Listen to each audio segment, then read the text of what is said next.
اعوذ باللہ السمیع العلیم من الشیطان الرجیم من ہمزہ ونفخہ ونفثہ بسم اللہ الرحمن الرحیم الحمدللہ رب العالمین والصلاة والسلام علی اشرف الانبیاء والمرسلین اما بعد رب اشرح لی صدری ویسر لی امری واحلل عقدۃ من لسانی یفقہوا قولی وعلم آدم الاسماء وعلم اور سکھائے آدم الاسماء آدم علیہ السلام کو نام کلہا سارے ثم پھر عرضہم علی الملائکۃ پھر پیش کیا ان کو فرشتوں کے سامنے فقال پس کہا انبئونی باسماء پس کہا خبر دو مجھ کو باسماء 7 نام ہؤلاء ان چیزوں کی ان کنتم صادقین اگر ہو تم سچے۔ آدم علیہ السلام کو سب کے سب ساری چیزوں کے نام سکھا دیے، پھر ان کو فرشتوں کے سامنے پیش کیا، پھر فرمایا مجھے ان کے نام بتاؤ اگر تم سچے ہو۔ انسان کو فرشتوں سے جو زائد چیز دی گئی تھی وہ تھی زمین کی اشیاء کے نام اور ان کے خواص۔ ان خواص کا علم ہونے سے آگے نامعلوم باتوں تک پہنچنے کی قوت، طاقت اور زمین میں نظام خلافت کے قیام کے لیے یہ قوت انتہائی ضروری تھی جو فرشتوں میں نہیں تھی۔ اللہ تعالیٰ نے زمین کی اشیاء کے نام آدم علیہ السلام کو سکھائے اور فرشتوں پر واضح کیا کہ زمین کی خلافت کے لیے صرف تسبیح و تقدیس کافی نہیں بلکہ علم اسماء بھی ضروری ہے جو آدم کو عطا کیا گیا ہے اور فرشتوں کو نہیں۔ اور رہی یہ بات کہ فرشتوں کو یہ علم کیوں نہیں دیا گیا اور انہیں زمین کی خلافت کیوں نہیں سونپی گئی، تو اس کی حکمت تو اللہ تعالیٰ ہی بہتر جانتا ہے۔ فرمایا انی اعلم ما لا تعلمون، بے شک میں جانتا ہوں جو تم نہیں جانتے۔ قالو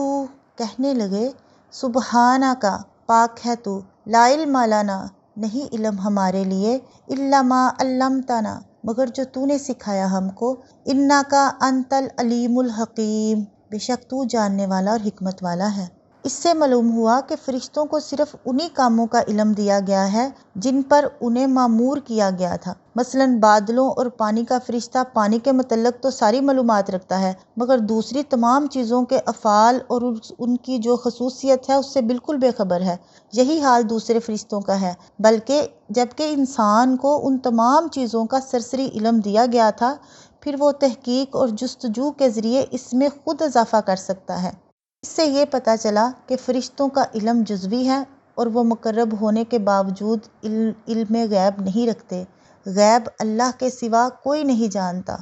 عائشہ رضی اللہ عنہا نے فرمایا جو شخص تمہیں کہے کہ نبی صلی اللہ علیہ وسلم غیب جانتے تھے تو بلا شبہ اس نے جھوٹ کہا۔ اللہ تعالیٰ تو فرماتا ہے کہ اس کے سوا کوئی غیب نہیں جانتا، بخاری کی حدیث ہے۔ قالا کہا یا آدم اے آدم انبئہم خبر دے ان کو باسمائہم ان کے ناموں کی، فلما پس جب انباہم خبر دی ان کو باسمائہم ان کے ناموں کی، قالا کہا الم اقل لکم کیا نہیں کہا تھا تمہارے لیے، انی بے شک میں اعلم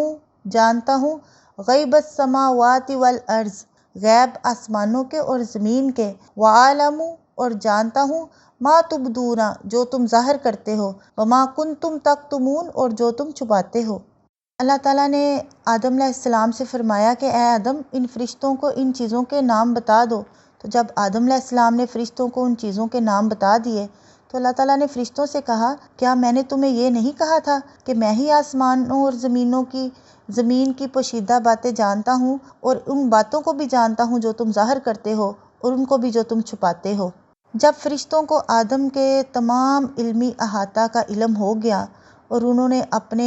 عجز علمی کا اعتراف کر لیا تو اللہ تعالیٰ نے فرشتوں کو وہ بات بتا دی جو وہ نہیں جانتے تھے، اور وہ یہ تھی کہ انسان میں اگر فتنہ و شر کا پہلو ہے تو صلاح و خیر کا پہلو بھی موجود ہے، اور صلاح و خیر کا پہلو غالب ہے، اس لیے اسے خلیفہ بنایا جا رہا ہے، اور وہ اپنے علمی کمال کی وجہ سے اس کی اہلیت بھی رکھتا ہے۔ اس سارے قصے سے یہ بات بھی معلوم ہو گئی کہ علم جو ہے نا وہ عبادت سے افضل ہے۔ عبادت کا تعلق صرف مخلوق سے ہے، جبکہ علم کا تعلق خالق اور مخلوق دونوں سے ہے، اور سب سے بڑا عالم اور علیم تو خود اللہ تعالیٰ ہے۔ بلا شبہ انسان فرشتوں جیسی اور جتنی عبادت نہیں کر سکتا، لیکن علم کی وجہ سے فرشتوں سے وہ افضل اور خلافت کے مستحق قرار پایا۔ وَإِذْ قُلْنَا، اور جب کہا ہم نے، لِلْمَلَائِکَةِ، واسطے فرشتوں کے، تسجدوا، سجدہ کرو، لِآدَمَ، آدم کو، فَسَجَدُوا، پس سجدہ کیا، إِلَّا إِبْلِيسَ، مگر ابلیس نے، ابا، انکار کیا، وَاسْتَكْبَرَ، اور تکبر کیا، وَكَانَ مِنَ الْكَافِرِينَ، اور ہو گیا وہ کافروں میں سے۔ اور جب ہم نے فرشتوں سے کہا کہ آدم کو سجدہ کرو تو انہوں نے سجدہ کیا، مگر ابلیس اس نے انکار کیا اور تکبر کیا اور کافروں میں سے ہو گیا۔ آدم علیہ السلام کی پہلی فضیلت علم ظاہر فرمائی، اب یہ دوسرا شرف ہے کہ فرشتوں کو ان کے سامنے سجدہ کرنے کا حکم دیا۔ سجدہ کے متعلق علماء کے دو اقوال ہیں، ایک یہ کہ یہ سجدہ چونکہ اللہ کے حکم سے تھا لہٰذا یہ سجدہ آدم کو نہیں بلکہ اللہ ہی کو سجدہ کرنے کے مترادف تھا اور اللہ ہی کے حکم کی تعمیل تھی۔ دوسرا یہ کہ یہ سجدہ تعظیمی تھا جو ہماری شریعت سے پہلے جائز تھا، جیسا کہ سیدنا یوسف کے بھائیوں نے بھی سیدنا یوسف کو سجدہ کیا تھا۔ شریعت محمدی صلی اللہ علیہ وسلم میں سجدہ تعظیمی کی کوئی گنجائش نہیں رہی۔ ابلیس فرشتہ نہیں تھا بلکہ جنوں سے تھا۔ یہاں فرشتوں کو سجدے کا حکم دینے کا یہ مطلب نہیں کہ ابلیس فرشتہ تھا یا اسے حکم ہی نہیں تھا، بلکہ یہاں بات مختصر بیان ہوئی ہے، اور اللہ تعالیٰ نے فرشتوں کے علاوہ ابلیس کو خاص طور پر سجدے کا حکم دیا تھا۔ سورۃ اعراف میں فرمایا، ما منعک الا تسجد اذ امرتک، سورۃ اعراف کی یہ آیت ہے کہ تجھے کس چیز نے روکا کہ تو سجدہ نہیں کرتا جبکہ میں نے تجھے حکم دیا۔ تو ابلیس کا جو انکار تھا اس کا باعث تکبر تھا۔ عبداللہ بن مسعود رضی اللہ عنہ بیان کرتے ہیں کہ رسول اللہ صلی اللہ علیہ وسلم نے فرمایا، وہ شخص جنت میں نہیں جائے گا جس کے دل میں ذرہ برابر بھی کبر ہوگا۔ کبر تکبر کو کہتے ہیں، مسلم کی حدیث ہے۔ ابلیس دراصل جنوں کی جنس سے تھا اور اپنی عبادت گزاری کی کثرت کی بنا پر فرشتوں میں گھلا ملا رہتا تھا۔ جب فتنہ و فساد کی بنا پر فرشتوں نے جنوں کو سمندر کی طرف مار بھگایا تو اس وقت بھی یہ فرشتوں میں ہی شامل تھا، اور جن بھی چونکہ مکلف مخلوق ہیں، قوت و اختیار اور ارادہ رکھتے ہیں، لہٰذا جنوں کے بعد ابلیس خود خلافت ارضی کی آس لگائے بیٹھا تھا۔ پھر جب اللہ تعالیٰ نے آدم علیہ السلام کو خلیفہ بنا دیا تو یہ اندر ہی اندر جلتا بنتا رہا، اور جب فرشتوں کو حکم سجدہ ہوا تو اس کے اندرونی حسد کینہ نے جوش مارا اور سجدہ کرنے سے انکار کر دیا اور اکڑ گیا، اور آدم علیہ السلام پر اپنی فضیلت کا برملا اظہار شروع کر دیا۔ اس وجہ سے یہ راندہ درگاہ الہی اور کافر قرار پایا۔ گویا اس کا جرم صرف یہی نہیں تھا کہ اس نے سجدہ نہیں کیا، بلکہ اس سے زیادہ جرم یہ تھا کہ تکبر کی بنا پر حکم الہی کے مقابلہ میں اپنی برتری بیان کرنا شروع کر دی۔ وَقُلْنَا، اور کہا ہم نے، یا آدم، اے آدم، مسکن، رہو، انت، تم،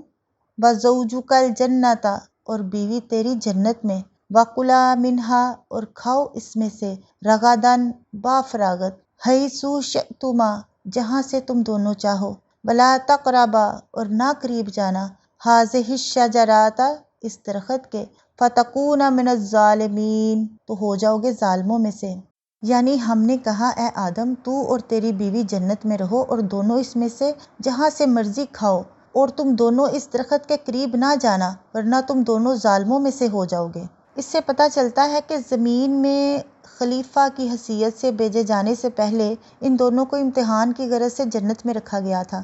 تاکہ ان کے رجحانات کی آزمائش ہو جائے۔ اس آزمائش کے لیے ایک درخت کو چن لیا گیا اور حکم دیا گیا کہ اس کے قریب نہ پھٹکنا، اور اس کا انجام بھی بتا دیا گیا کہ ایسا کرو گے تو ہماری نگاہ میں ظالم قرار پاؤ گے۔ اور یہ بحث غیر ضروری ہے کہ وہ کون سا درخت تھا اور اس میں کیا خاص بات تھی کہ اس سے منع کیا گیا۔ منع کرنے کی وجہ یہ نہ تھی کہ اس درخت کی خاصیت میں کوئی خرابی تھی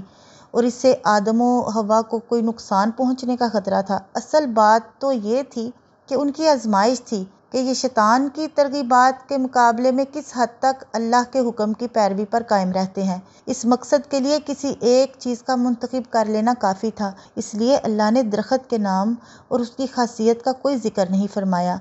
اس امتحان کے لیے جنت ہی کا مقام سب سے زیادہ موزوں تھا۔ دراصل اس سے امتحان گاہ بنانے کا مقصد یہ حقیقت انسان کے ذہن نشین کرنا تھا کہ تمہارے لیے تمہارے مرتبہ انسانیت کے لحاظ سے جنت ہی لائق اور مناسب مقام ہے، لیکن شیطانی ترغیبات کے مقابلہ میں اگر تم اللہ کی فرما برداری کے راستے سے ہٹ جاؤ گے تو جس طرح شروع میں اس سے محروم کر دیے گئے تھے اسی طرح آخر میں بھی محروم ہی رہو گے۔ تو اپنے اس لائق مقام کی اور اپنی اس فردوس گم گشتہ کی جو بازیافت تم صرف اسی طرح کر سکتے ہو کہ اپنے اس دشمن کا کامیابی سے مقابلہ کرو جو تمہیں فرما برداری کے راستے سے ہٹانے کی کوشش کرتا ہے۔ فَتَكُونَ مِنَ الظَّالِمِينَ، ہو جاؤ گے ظالموں میں سے۔ اصل میں جو ظلم کا لغوی معنی کسی چیز کو ناجائز طریقہ سے اس کے اصل مقام سے ہٹا کر دوسری جگہ رکھنا ہے، اور یہ لفظ بہت وسیع معنوں میں استعمال ہوتا ہے، یعنی ہر ناانصافی کی بات خواہ وہ حقوق اللہ سے تعلق رکھتی ہو یا حقوق العباد سے، ظلم ہے۔ ہر گناہ پر ظلم کے لفظ کا اور گناہ گار پر ظالم کے لفظ کا اطلاق ہو سکتا ہے۔ اس آیت میں ظلم سے مراد اللہ رب العزت کی نافرمانی بھی ہے اور اپنے نفس پر زیادتی بھی، جس کی وجہ سے جنت سے نکلنا پڑا۔